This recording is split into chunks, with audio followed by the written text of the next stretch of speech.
సంవత్సరాల తరబడి ఎన్ని మందులు వాడినా మీ మోకాల నొప్పులు తగ్గట్లేదా? ప్రాణ పెయిన్ క్లినిక్ లో అత్యాధునిక చికిత్స.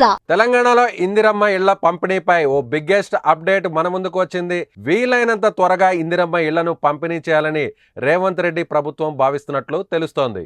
ఇందిరమ్మ ఇళ్ల పథకంపై ఇటీవల అధికారులతో సమావేశమైన మంత్రి పొంగులేటి కీలక సూచనలతో అధికారులు స్పీడ్ పెంచారు.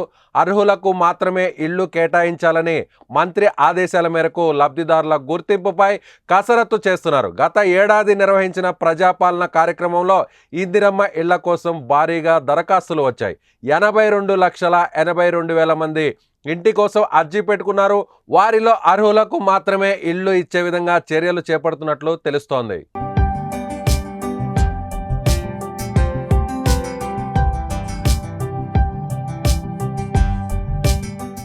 ఏటా 4.5 లక్షల ఇళ్లను మంజూరు చేయాలని రాష్ట్ర ప్రభుత్వం నిర్ణయించింది. ప్రతి నియోజకవర్గానికి 3,500 ఇళ్లను కేటాయించనున్నారు. దసరా పండగ నాటికి కొన్ని జిల్లాల్లోనైనా ఇందిరమ్మ ఇళ్ల పథకానికి శంకుస్థాపన చేయాలని ప్రభుత్వం యోచిస్తోంది. దీంతో మార్గదర్శకాలపై అధికార యంత్రాంగం ఫోకస్ పెట్టింది.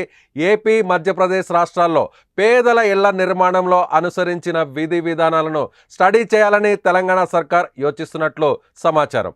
ఆయా రాష్ట్రాల్లో అనుసరించిన విధానాల్లో ఏవైనా అంశాలు ఉపయోగపడితే వాటిపై మంత్రివర్గ సమావేశంలో చర్చించి రాష్ట్రంలో అమలు చేయాలా వద్దా అన్నది నిర్ణయం తీసుకునే అవకాశం ఉంది. తొలి విడతలో సొంత జాగా ఉన్నవారికే ఇళ్లు మంజూరు చేస్తారు. ఇందిరమ్మ ఇండ్ల లబ్ధిదారులకు మొత్తం 4 విడతల్లో 5 లక్షలు చెల్లించనుంది తెలంగాణ ప్రభుత్వం. బేస్మెంట్ పూర్తికి ₹1,00,000, స్లాబ్ లెవెల్కు ₹1,00,000, స్లాబ్ పూర్తయిన తర్వాత మరో 2 లక్షల బిల్లును అందించబోతున్నారు.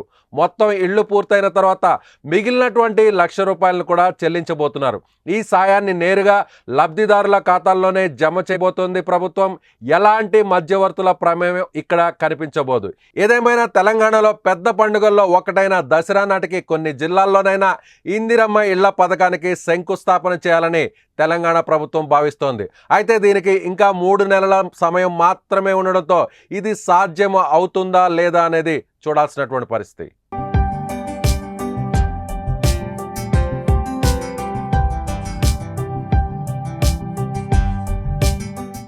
సుమన్ టీవీలో మీ పర్సనల్ అండ్ బిజినెస్ ప్రమోషన్స్ కోసం కింది నెంబర్కి కాంటాక్ట్ చేయండి.